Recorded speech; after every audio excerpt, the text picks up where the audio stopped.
You are tuned into the Undisputed Champ Sports Podcast. This is our WWE Week in Review. This is our Smackdown Live Review.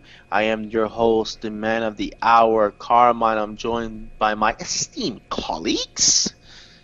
Mr. Thumbs Up Tommy back from vacation. Say what up. What's up, everybody? Happy Rusev Day. It's good to be back here on the podcast after my vacation, and I'm happy to be here again. Yeah, my dog Tommy was in Cancun with them hoes. Let me stop. Let me go. My homeboy Preston Brown. Say what up. What up, y'all? I just want to be honest, man. I didn't stop lying to the people, y'all. Tommy was in jail, bro. We just bailed him out yesterday. We finally got him on the podcast, so we got to Yo, Preston. Yo, are you the feds, bro? You snitching, dog. This nigga he got to an argument with some mumble rappers, and one thing Yo, nah. If he got into an argument with mumble rappers, I'd be in there with him, nigga. I'd be in there with. I got your back, B. Trash. Anyway, guys, we're gonna go ahead and get into our. ours. We dropped straight fire on them lames, dog. Oh man.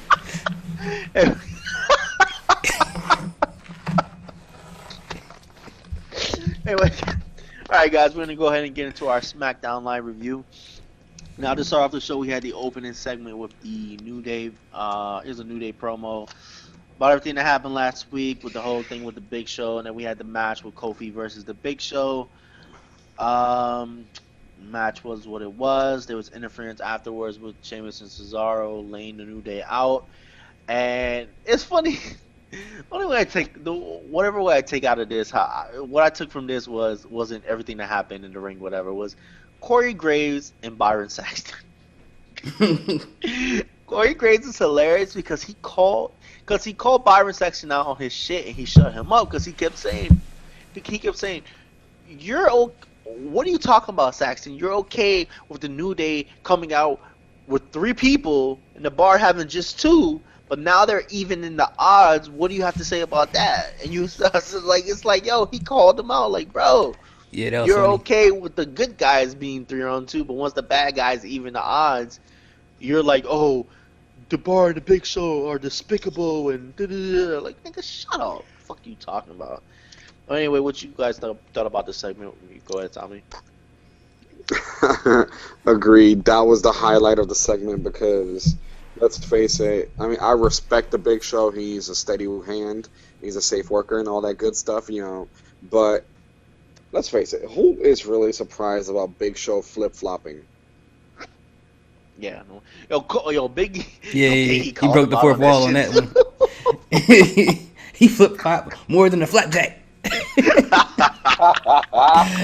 Like, this guy is crazy, man. That was funny. Yeah, but what made it interesting? I don't think if y'all remember that what made it funny that the Big Show is the one that came out in turn. But you remember Kofi used to always say that Big Show, when they first started the New Day, Big Show would tell Kofi, "You shouldn't do this. This is gonna bring your career down. What are you doing? You're one of the up and coming top stars, and being in this group is gonna hurt your career." And Kofi Woods, and because Kofi wasn't Big E, like when they talk about it in backstage, like interview stuff and whatever Kofi used to say, like Big Show used to tell him that in front of Big E and Xavier. Like he used to actually say that in front of them, like so fucking disrespectful. Like actually say that in front, like these 2 are gonna bring you down, bring your career down and shit. Like, so I found it real interesting that the Big Show is the one to cost him the tag team titles, join the Bar and all this and that, whatever. But yeah, it's pretty great. I like the fact that Big E no-sold he no-sold the joke that was so, because remember he was like, oh, now he's with the Bar, isn't he called the Bartender? And then Big E was like, yeah, that was great, and he kept talking. I was like, why you do that to Xavier Woods, man? That's yeah, that's true. That was hilarious. Anyway, guys, we're gonna move on to the first match of the night. It was AJ Styles and Daniel Bryan versus the Usos once again. Once again, it was a really good match. These guys are gonna have good matches, and basically, same thing that happened last week happened again this week, except it was the other person that hit the other person by accident. AJ hit Daniel Bryan by accident would have paid a kick, and the Usos basically finish it off, and it's just a solid match. But I don't know. What do you guys think, Tommy? I think it was as expected. I mean, you got 4 ring generals, 2 that are great solo ring generals and 2 that are a great tag team ring general pair. And it's just to be expected, like I said, because, I mean, you got AJ Styles in the ring and Daniel Bryan. You can put them against anyone, and it would be a great match. The finish was predictable, but, that's and to me, it's kind of a stupid angle to go on, but then again, it's not exactly a go home show because we got what's it called, Evolution before Crown Jewel. Yeah. What you, Preston?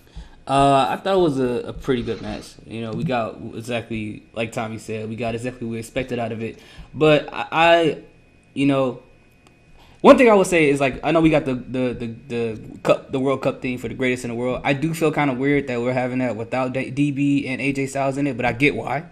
But I think if we're talking about the greatest in the world, I feel like they should be in there. But I like the fact that the Usos did win because it shows that a great team is better than 2 great individuals. So yep. I like that storyline. Absolutely. In That's itself. The way it should be. It's exactly how it should be because they don't have experience as being a team. The Usos do, so they should win these matches. But overall, I liked it. I like the Usos. I missed them, so I'm glad they're back. All right, guys.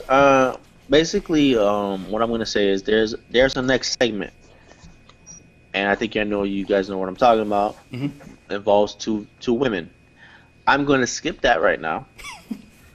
No, listen. I'm skipping it and I'm saving it to the end because we know why Monday Night Raw ended the way it ended, but there was no fucking reason. And I'm not gonna talk about the main event match, by the way. I'm just letting y'all know we're not talking about it. Oh, of course not. Please don't. No, because on this show, a women's segment is going to be the ending of a go-home show for a women's pay-per-view. It should have been that way. That's what it should have been that way. Randy Orton and Jeff Hardy shouldn't have been the last thing shown on SmackDown. It should have been whatever has anything to do with Evolution should have been. So that segment that I think I know you guys know what I'm talking about. We will talk about that last because it's the right thing to do.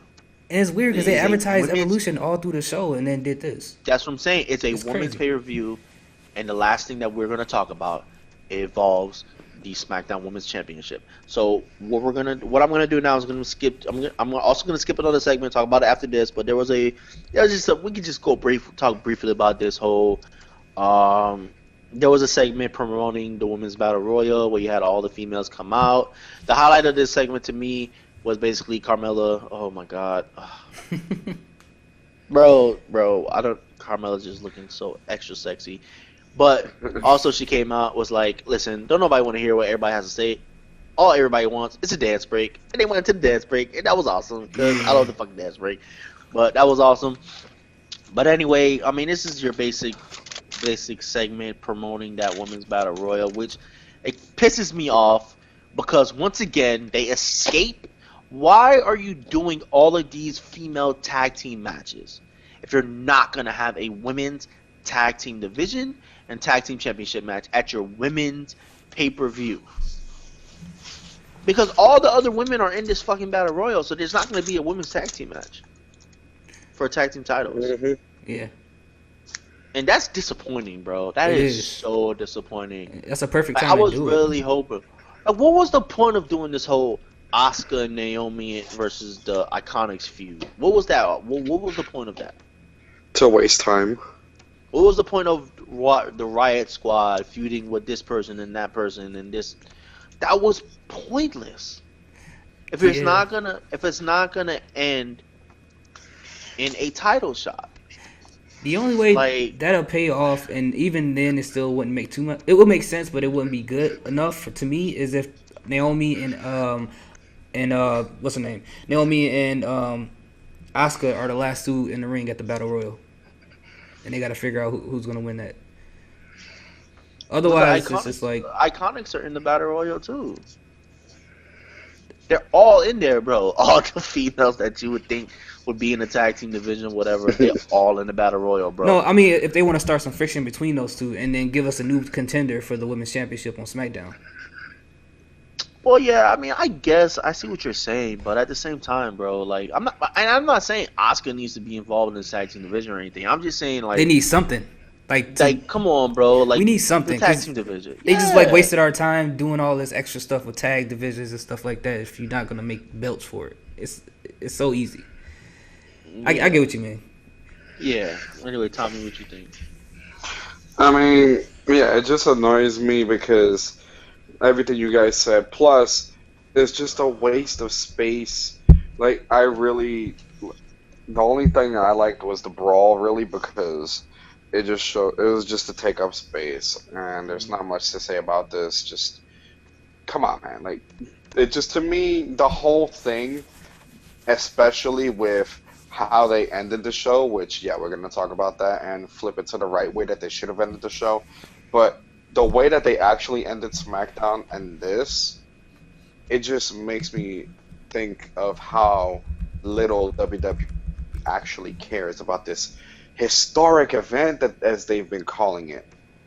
I think no. This is the thing, though. I think they care. I really, really do. But we're still not at the point to where WWE will prioritize a women's anything Mm-hmm. over a male's anything. Mm-hmm. Even they care. They care about the evolution. They care about their women's wrestling. They care about their females. I really believe they do.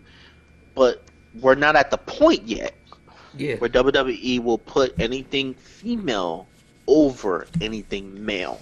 I agree. Not at that point yet. Because think about if these women were able to go to Crown Jewel, do you think they would have evolution? Nope. Probably not. Nope. So it's not even much as they try to make it sound like they prioritizing them. It just happened by default. And because of Crown Jewel, they decided to do this. Yeah, and I like Sonya Deville's new music too. By the way, I mean it sounds like the old yeah. one, but it got remixed into some like hard, heavy metal type stuff now. So Yeah, I word. like that. And like by the that. way, Sonya Deville, she can get it. Back though. But she won't though, because she like cats. So Yeah. Meow. Anyway, but I all feel right, you. guys. We're gonna move on to our second to last segment. We're gonna talk about tonight was actually, other than what we're gonna talk about in the main, was actually one of the highlights of the night was the Miz TV segment with Rey Mysterio and The Miz. I thought it was absolutely awesome. And Rey Mysterio, Miz was talking. Rey Mysterio grabbed the mic. It was like, I thought I was gonna be on Truth TV. Yeah, that was great. I didn't know I that was was gonna be on hilarious. it. I forgot that Ray, when he wants to be, Ray's actually pretty good on the mic. Like, he can actually talk. Mm-hmm. Like, you know what The I mean? thing So- is, like, he just kind of falls into that pattern, that predictable. To me, it's stereotypical of blending the English and Spanish, which is like, I mean, I get it. He's a Mexican lucha libre legend, but it's like, you can speak perfect English. Like, why not just stick to that? Unless it's like you're talking to someone that only speaks Spanish. You feel me? Well, but WWE does that to cater to their Spanish Latino viewers. So they do that for. Yeah.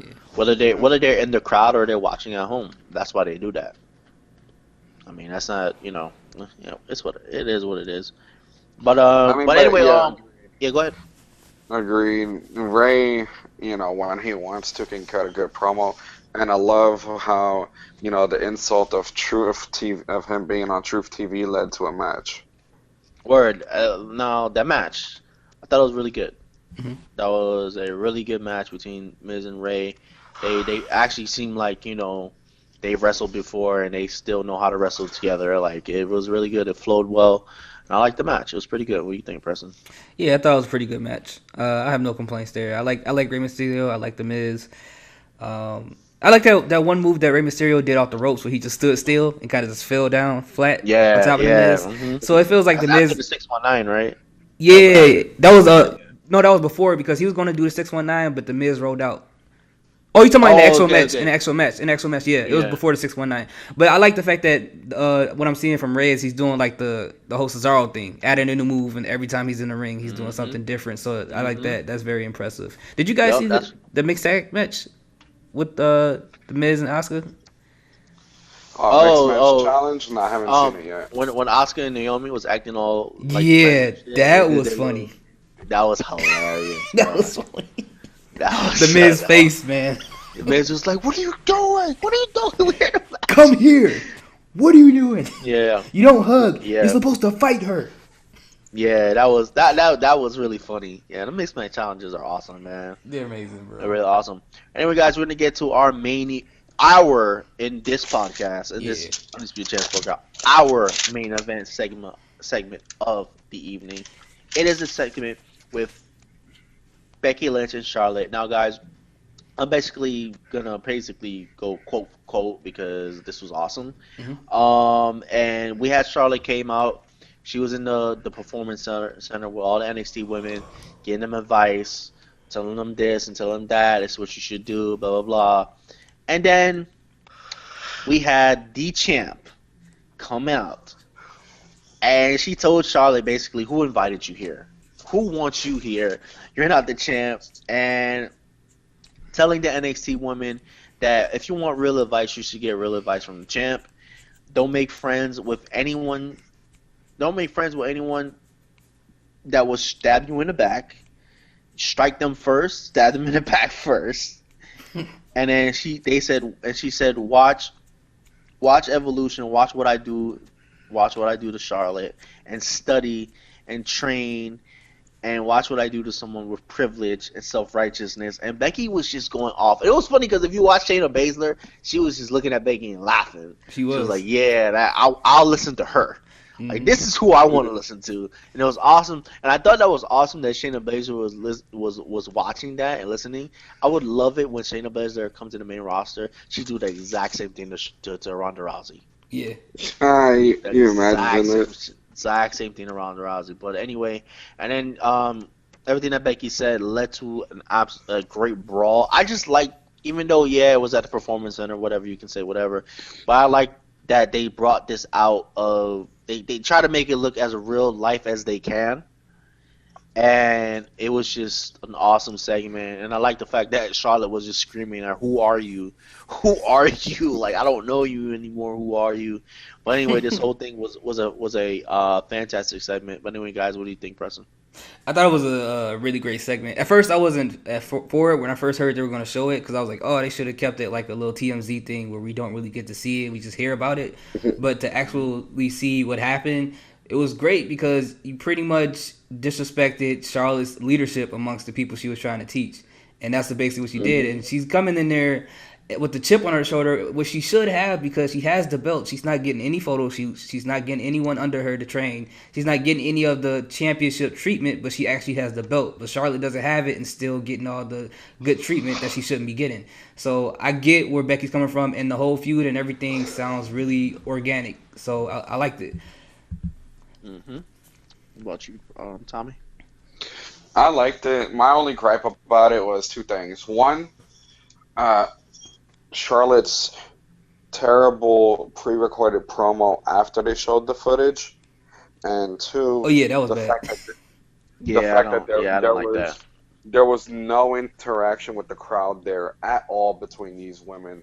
You know, it was just pre-recorded shit. Like, the pre-recorded shit was good. I'm not saying it was trash, but I feel like for a go-home angle for this match, which, you know, to real fans, this is the real main event, not Nikki Bella and Ronda Rousey. They could have done more with it. Which sucks that this match is not going to go on last. You know it's not. It should, but I don't think it will. I think they're going to...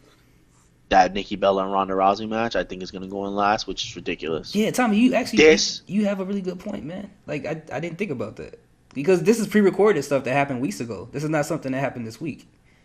No. So you're right. Like they didn't even do anything like in front of the crowd to go into the go home show. This is some old stuff.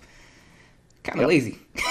No, it is very. It was half-assed. No, but it's like it's another thing. Like I told you, like I said, like I like it really pissed me off that that's so disrespectful. You have a woman's pay-per-view. You have this. Mm-hmm. The champ and a challenger should have been the last thing we saw on the show.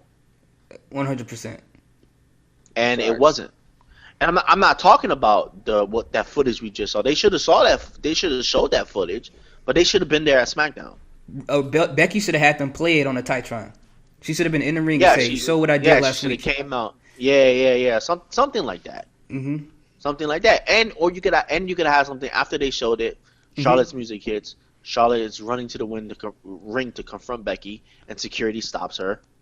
And security stops Becky because they're both going to want to come at each other, but security stops both of them to protect the main event, and that's how you end the show. But you end the show with the pay-per-view. If this was a regular WWE pay-per-view, the male segment would have ended the show. Mm-hmm.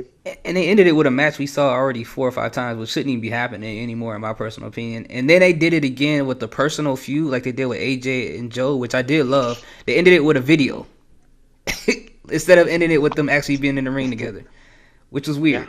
Yeah. They shouldn't do it that way. And yes, people I know afterwards they did a whole hour long Evolution special. That's listen, WWE, you're not slick. You're not fucking slick, all right? We're not falling for that. Oh, that's supposed to be okay because no, it's not. Actually, no. Really the actual that TV doesn't make it okay. The actual TV on the channel is supposed to get people to want to pay for the WWE network. It's not. You don't tell people, watch the rest on the WWE network. No, that's disrespectful, man. Put that match on WWE network. Absolutely. But anyway, guys, that's gonna do it for our SmackDown live review. Don't forget, guys, to watch the Evolution All Women's pay-per-view this Sunday. We are gonna do our prediction show with our special guests, and we're also gonna do our review after the Evolution pay-per-view with our special guests. So please tune in for that. This has been the SmackDown live review, the Undisputed Champ Sports Podcast. I'm Carmine. That is Preston and Thumbs Up Tommy. Peace out, guys. You have a great day. Peace.